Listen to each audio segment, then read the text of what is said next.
Good morning and welcome to WNHH-FM's Dateline New Haven. I'm your host, Paul Bass, inviting you to look behind the headlines on the stories that make our community tick. Sean O'Brien makes New Haven tick. He has a new startup business in town, tackling one of the main challenges of the modern age, web security. That's right. Sean is here in the WNHH studio to tell us about that. Welcome back, Sean, and thanks for coming in. Yeah, thank you, Paul. I'm excited to be here. So, we are running a new company here in New Haven. It's called Privacy Safe. I'm going to ask you to speak right into the mic. Sure. So Privacy Safe, and there's a bunch of different products that have similar names, so make sure you go to privacysafe.ai. .ai. Yep. We're in that new realm. So you did have a good description of it in one sentence. I'm going to read the people, 1 sentence and a half. Privacy Safe builds IoT, we'll get to that, Internet of Things, data storage you can trust. Your device lives in your home or office, giving you the keys to your data, malware protection, password vault, payment processing, and more. So what is it someone goes to you to buy? Sure. So it's a little mini computer like this. Oh, you're holding it up. Okay. I am holding it up. Yeah, it's about a credit card size for people who are just listening. And basically, it's a little device that you can put anywhere in your home, in your business, in your school, and you will know that you have private, secure, trustworthy storage on that device. Now, what do you store on it? Like all your files from work, all your personal emails, things like that? Absolutely. So photos, healthcare files, we're targeting, that market, trying to go after that market very strongly. Folks who need to collaborate, right? So journalists who are in a situation that may be, a high threat model, as we say in security, or just, normally, right? We keep using these cloud services, which are untrustworthy, which have data breaches. So do we get off the cloud if we do this? If you want to, we want you to. So in other words, you want it so that on my computer, yep, I no longer say yes to those nudging, really obnoxious, continual nudging by Apple to say, share this, or from Google, authorize that your photos are now going to be on all your devices through this. Right. You just want to go directly to your device, and that makes it, you don't need to do everything else with your phone. You just connect directly to that. Exactly. But why can't, I'm ignorant about all this stuff, Sean. Sure. Why can't a hacker still get to your phone if your phone is connected to this device? Okay, so this device, right, is hardware that you can get your hands on in a physical space that you can touch. Mm-hmm. And because we're moving that into a device that only you control, we actually locally encrypt it, meaning it is scrambled, it is obscured locally, so that when the stuff goes over the network, nobody else can read it. We are working on a number of apps to talk to the device through the network. There's a number of different configurations you can do, but the general use case is, hey, you fire this thing up, you use it as your shared drive at work, you have your colleagues connect to it, and then you may have one or two trusted computers or trusted cell phones connecting to it outside. Now, the question you ask is very important. It is true that whatever device that you trust to connect to it also has to be trustworthy. So we're building our apps as strong as we can to make sure that there's no issues, right? So you still have to outsmart the guys in Estonia who are going to want to get through into a million computers they've gotten access to, including yours, to try to read what is the file that's being connected to from this device. And you're saying you can out-scramble them. Yeah, so we scramble it before we send it over the pipe, basically. So if I want to read it, I can't read it, right? A third party can't break in and read it. However, there's still that what we call an operational security or OPSEC problem, right? You have to still have good practice, good policies in place to make sure that the devices connecting to this thing also don't have some kind of malware, et cetera, et cetera. And we have recommendations for that, and we're going to be doing consultations with businesses, basically showing them how they can have secure kiosks that talk to this thing, how they can make sure employees are using their cell phones correctly with the app to make sure they can talk to the device. And so you're going to individuals and businesses as your customers? That's right, but primarily business to business. The consumer story is still, difficult. Even though folks are... But this isn't big business. It sounds to me like for small business. Yeah, small to medium And in this enterprise, modern business world, we're all connecting as little businesses into big enterprises. You know what I mean? Absolutely. If you're a freelance writer, you're dealing with Reuters, and if Sure. you're, a consultant to Garnet or whatever, doing studies, you are tapping into some database at MasterCard or something. Right. And so what ends up happening, though, we can't solve every problem, right? We're just trying to solve a subset of the problem.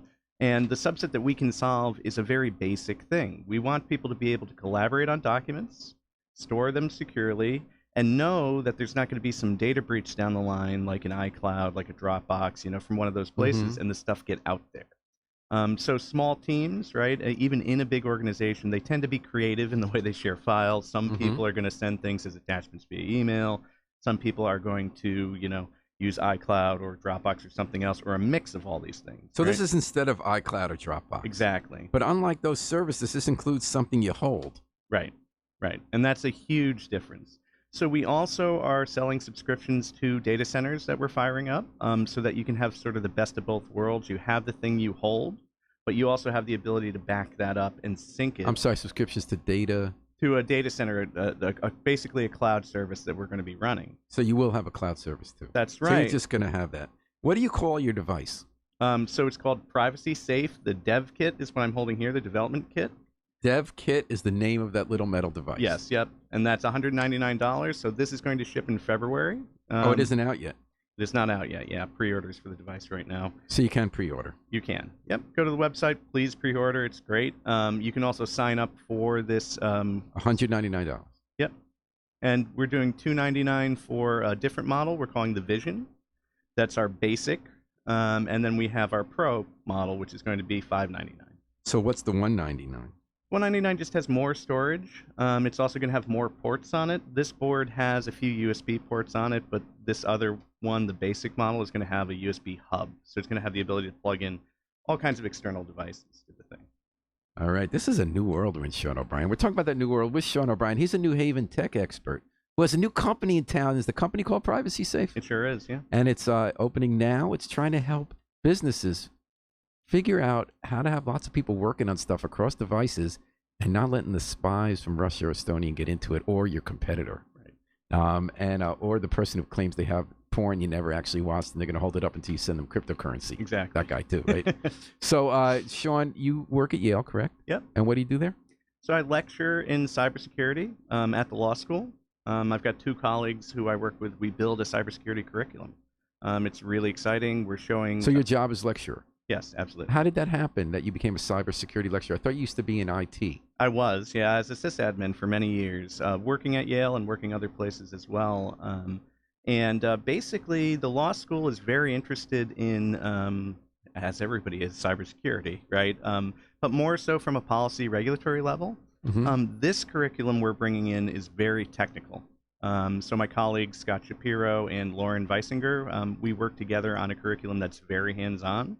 We demonstrate cyber attacks. We show people what encryption means. So let's send this stuff over the pipe or over the internet and show you the difference in between scrambled data and not scrambled data, and how easy it can be to grab that data out of thin air.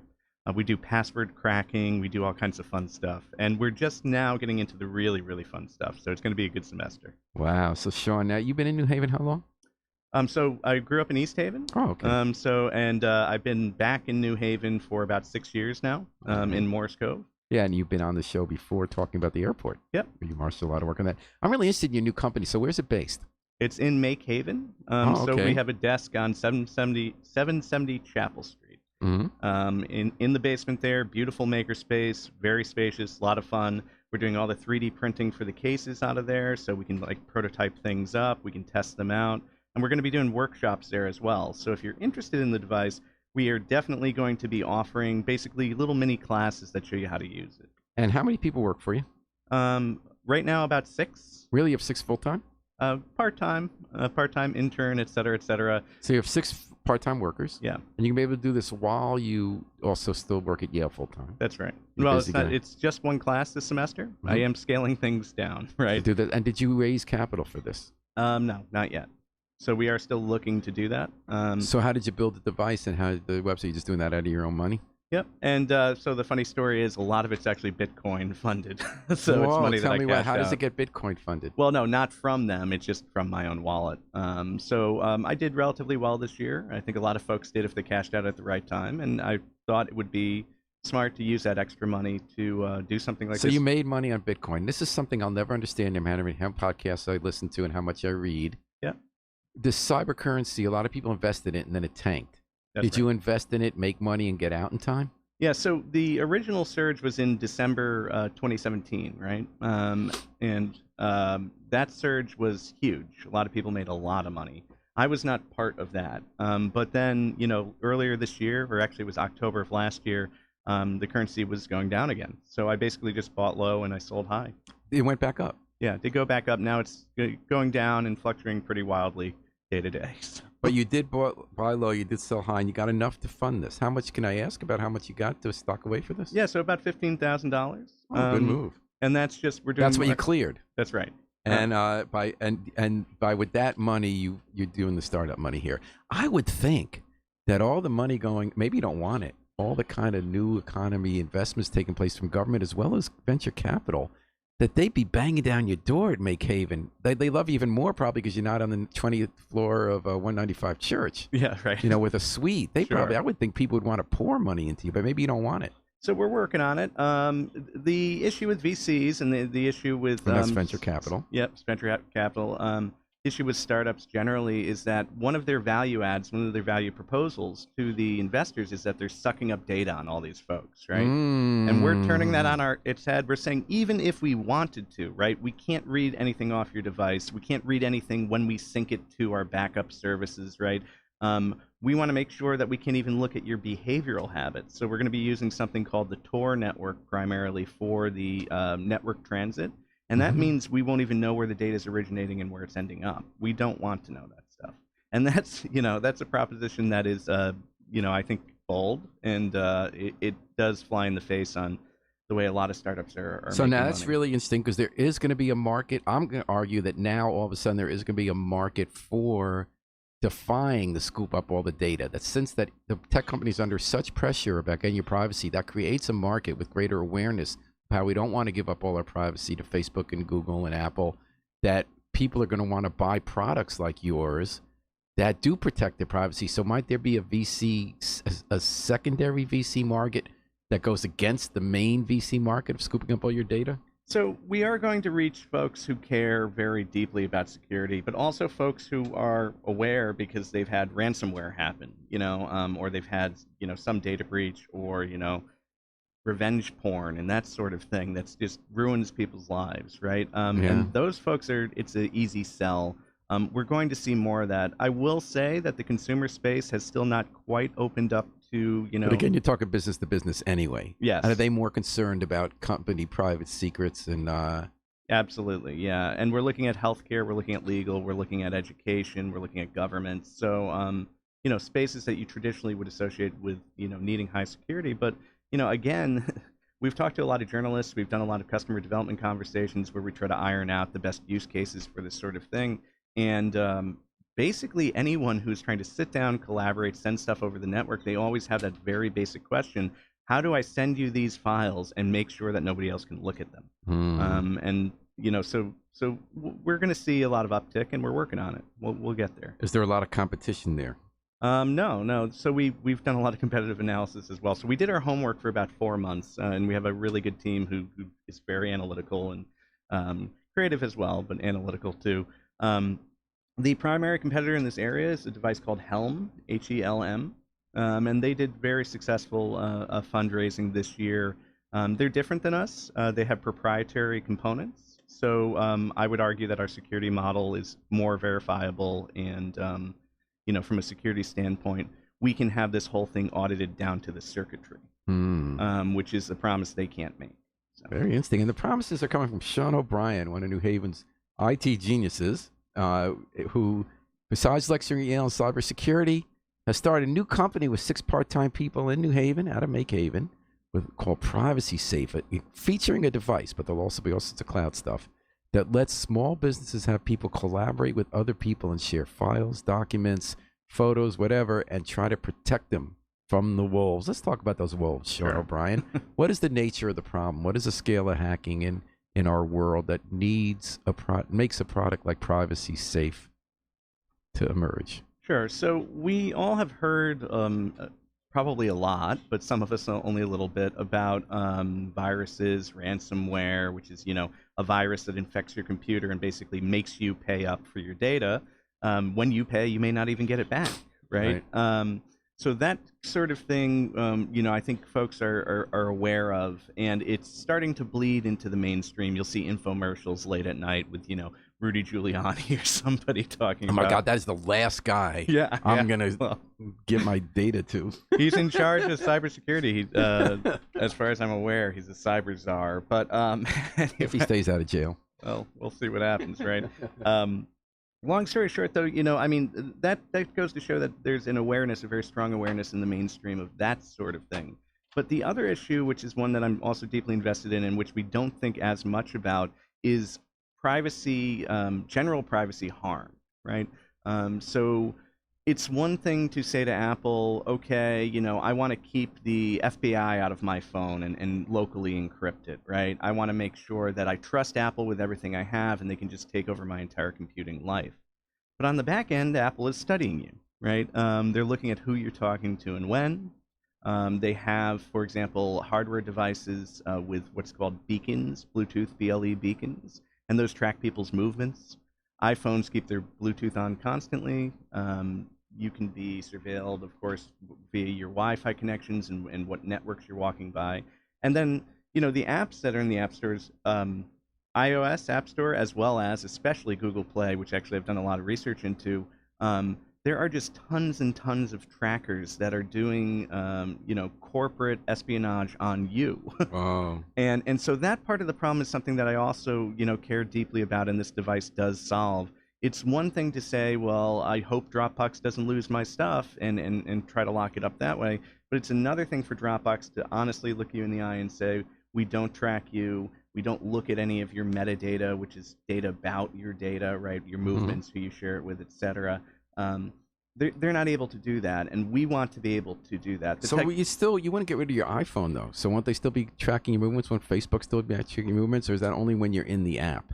So when you're in the app, you're fine talking to our device. But yeah, you're right. I mean, there's an ecosystem problem here, and we're solving one part of it. Another thing I do at the law. Will I still be? Would I give up Dropbox so that's one less entity following my every movement? That's right. And another thing. But if I have an iPhone or if I have an Android, I'm still going to be surveilled, right? In other ways, absolutely. So what am I getting out of this? If I'm just totally surveilled by one big corporation rather than two, is that a better life? Well, you have to start with baby steps, right? So I did. Well, this is the world we're in, right? But I would say we do workshops at the law school with something called Yale Privacy Lab. Okay, and we do in pieces show people how to be more private throughout their life. So this can be part of a practice like that, getting freer software on your device that doesn't spy on you, getting phones that have software that doesn't spy on you. But you're going to do it in pieces, and unfortunately, there's a steep learning curve. So we're going to solve this one thing first, and then we're going to move on to other things. And if we're successful, we'd like to be just a wonderful, unique shop that shows people how to be more private in every aspect of their life. So your goal is many devices, many realms of cyberspace and the Internet of Things that you can lock up. So, because I mean, and let's tell people about the Internet of Things. We're talking to Sean O'Brien, a Yale lecturer in cybersecurity, the I guess owner of a new company, Privacy Safe, which has a new device that's supposed to protect your data and keep the corporate spies out of your life to some extent. Spies in general, ex-girlfriends, ex-boyfriends, etc. So, Internet of Things. I think the way I think of it is we're all trying to understand, but it's the new world we're in now, where it's not just computers, but there are machines, devices connected to human beings and all sorts of data in the cloud that are connected to each other, share messages to each other, and operate almost as one organism, right? So like if you have your watch that's monitoring your heart, how many steps you're taking, that's going to be plugged in to some computer database somewhere that's talking about your health for your insurance company, or if you're away, you can monitor what's happening at your house through devices. And there's this whole big bunch of data that I guess they call the Internet of Things. That, am I right in thinking that we're moving toward a time when people and animals are so connected to devices and just in the cloud databases that we're all one organism and there's no separation?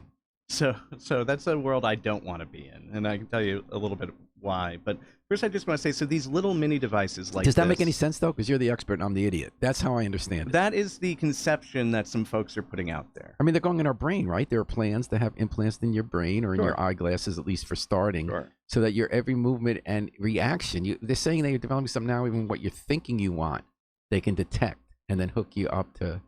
So I think they're going to be able to read some Sales. things from our brains, but I'm skeptical about a lot of the claims of AI. I'm aware that That's machine artificial learning, intelligence. Yeah. Yep. I'm aware that machine learning and teaching computers to do things is very powerful. Obviously, it's all around us, and there are going to be more unique ways to do that as time goes on. I'm skeptical that we're going to have cyborgs walking around thinking the way we would say. And as we humans. want some of this, right? When people they're living longer, but they're losing capacity, we want them to be able to communicate that they need help when they fell, or maybe you have food delivered to them in a nursing home, or living on their own with an aide or something, right? So wouldn't it be nice Or if their heart has an irregular pattern, they can immediately get medical help. Right. So wouldn't it be nice if we could trust the tech companies to run this world for us? But we can't. That's the issue. That's Yeah. exactly it. So, I don't want to see that world. And just like any other aspect of the real world, and we need to make sure we keep thinking about the digital augmentation of the world we're in as not some separate kind of thing. There's politics, there's business interests, there's all kinds of stuff going on. And the world, in my opinion, is getting nastier and nastier, right? And I think most people would agree in general. And we also have crises coming up, so those crises are going to accelerate different forces that are not going to be nice to you and try to help you through your life in the greatest way possible. So tell me if I'm understanding you right. When you talk about nastier, you're partly talking about revenge porn, like an ex-boyfriend stalking somebody by putting the pictures all over everything, or in the Gamergate when women playing games, or when they call 911 and have them show up to your house Swatting, and shoot you, swatting. Yeah. But that when you're talking about crisis coming up, tell me if I'm annotating you correctly, Sean O'Brien. You're talking about the grid gets shut down. We have a dispute with somebody, either an individual is mad at a company or a foreign government that's planning to disrupt us for whatever reason. The way Russia years ago shut down the entire Estonian banking system and government just to show it could, to test it out. That we did cyber warfare against Iran and shut down a plant. Is that what you're talking about when the lights go out and they're not coming back in, or all our information disappears? So I'd say there's two things and I kind of lump them together. The first one is just the erosion of privacy and this idea that you need to give everything up to your technocratic masters, right? So that they can run everything for you and just forget about the real world and independence and just let us tell you what you can and can't do. Social credit scores, those kinds of concepts are very scary to me. And I think they are starting to creep up in a different way than a place like China where they're mandated, right? We're going to see carrot and stick tactics here where it's incentivizing people. And, it's not that different from a grocery store card, right? And we all do that. We all think, well, what's the big deal? Privacy's dead. I love the convenience that I can immediately get directions somewhere or order the new book fast, for The Handmaid's Tale, and that's so convenient. I'm willing to sign off them tracking everything I do. So that's the first thing, and then the second thing, which I think you point to, which is I'm fascinated with and scared of at the same time, is cyber warfare, which is something that the U.S. is accelerating, has really accelerated, and really did the opening salvo. As is North Korea, Iran, and Russia. You're right as well, but a lot of those tools are leaked tools that came from the United States and were stolen and used against us. Right. Was that true about the North Korea when they hacked into the Sony? They didn't like the movie? Yeah. I don't know. I don't know. That's a stranger one, but we do know cases of cyber stockpiles from the NSA leaking through something called shadow brokers. Yeah. If you want to look at that, but I don't know, but I remember that one. Yeah. So that's a biggie, and so those kinds of things are going to cause blowback, just like wars cause blowback. They are war. Yeah, they are war, exactly. And we've seen it. So. But what's that going to mean in daily life? That we won't be able to get the water because they'll get the water plant, or are they going to get? Are you going to be part on the front lines here, helping the regional water authority make sure we still have our water, make sure UI isn't attacking grid goes, or more importantly, the nuclear power plant, Millstone, or what? So there's a long way to go until we get into those areas, but we'd love to, right? And it is important to care about our infrastructure. That's huge. But I will also say, the Internet of Things, we again need to go back to that concept of these little mini devices that are all over the place talking to each other. We've seen what are called botnets and waves of attacks through botnets. In 2016 and 2017, basically, your TV box, your digital thermostat, all those kinds of little mini connected devices were co-opted by folks who controlled big networks that we call botnets of those, and then they make them attack other computers. And they brought down substantial parts of the East Coast infrastructure. They brought down parts of Amazon AWS, which brings down a lot of different sites, right? And they also the West Coast infrastructure as well. So. Wow. So that's your part 2. That's not your part 1. Yeah. I mean, we don't know when these things are going to happen, though. One of the interesting parts about cybersecurity, and one of the hard parts that makes it difficult, is that attackers sit and wait. They connect to a system, they take it over, they figure out what the vulnerabilities are, and then they will spend time, poking and prodding and figuring out the best way to attack. So can the good guys like you in the private sector, the good guys like you in academia, the good guys like you hired, we call them the good guys, by companies to try to guess where the hackers are going next and out-hack them, is there any way they can compete when worldwide the rewards are so much bigger for the nefarious actors? So the first thing we need to do is stop making we need to have a situation very similar to nukes, in my opinion. We need to stop making cyber weapons, stop stockpiling them. But that's not going to happen, is it? Well, we can do that, right? That's within our power to do that. Then we need to think about how we're going to defend against the stuff that's already out there, that's already leaked out there, right? So we need to think about how we're going to sort of de-escalate the situation. That's the first thing. The second thing is we really need a paradigm shift in the way that people think about hardware, think about software. We need people to be willing to say, okay, I'm going to take my data and have it in my house so I can put my hands on it. And okay, I'm going to make sure that it's encrypted here, but now I'm responsible for it. And I am empowered through that responsibility. Those kinds of ideas. So they got to get off my cloud, like the Rolling Stones said. Right. Well, there you go. I need my data in my house. And also just the idea that you just have, okay, we have a computer that's completely controlled by Microsoft. We have a computer that's completely controlled by Google. We have a computer that's completely controlled by Apple. There needs to be a bit more of empowerment and education. And, like anything else, these are complex problems. So we need to get savvier and be more empowered about how we use and share data. Exactly. That's wonderful. Okay. And that partly you do it through working with you with your newer device. Right. But it's also a teaching experience, right? And one of the things we are working on very strongly are educational materials, training materials to go along with these devices. We do realize that when we drop something like this in an area, usually what you have is a tech expert, right, in a newsroom, wherever, and they sort of end up with all of the responsibility. You met Harry on your way in, yeah. But then they're gone, they go on to other things in life, whatever the situation Myrtle Beach, is. places like that. Yeah. Right. We want quote-unquote ordinary folks to be able to use this stuff. So we're working on that. All right, Sean, you've got a great project. You're one interesting guy. Thanks. So the question is, ready? Yep. Are you supporting Andrew Yang for president? No. Why? So I don't support the Democratic Party at all. Okay. For president. I vote Green here locally. And I'm just not convinced that we're going to do so hot. I guess if I had to, I would support Bernie. We'll see what goes on with him, right? Yang is an interesting character. He's not a bad person at all, and the reason you're asking, of course, is he has all these ideas about AI, et cetera, right? He talks about the robots. He talks about your data. Yeah. He talks about cyber warfare. And it's good that folks are thinking about it, but he's sort of got the wild sort of, conceptual ideas that are more fiction than fact, I think. Right. So. Well, I learned a lot here. Now I got to air it out and process it. Sean O'Brien. Thanks for telling us today about your new company, and the company is called Privacy Safe. That's right. And if they just Google Privacy Safe, they'll get it? Will come up, but go to privacysafe.ai if there's any confusion. .ai. That's right. Let's get used to that suffix. That's right. All right. Sean, I learned a lot today. Thanks for coming on, and best of luck with your company. Thank you. What a great New Haven venture. We're going to do awesome. So. Thanks to the miracle man behind the controls, WNHA station manager Harry Droz. We're going to take it out with the Afro-Semitic Experience, performing I Wish I Knew How It Would Feel to Be Free from the Groove CD, A Plea for Peace. Oh, quick question, Jawan Carter. Does Android or Samsung spy or track their customers? Sure. So Google does, definitely. And if you're interested in this sort of thing, we worked on a research at Yale Privacy Lab into Android tracking. That's one of the things we do.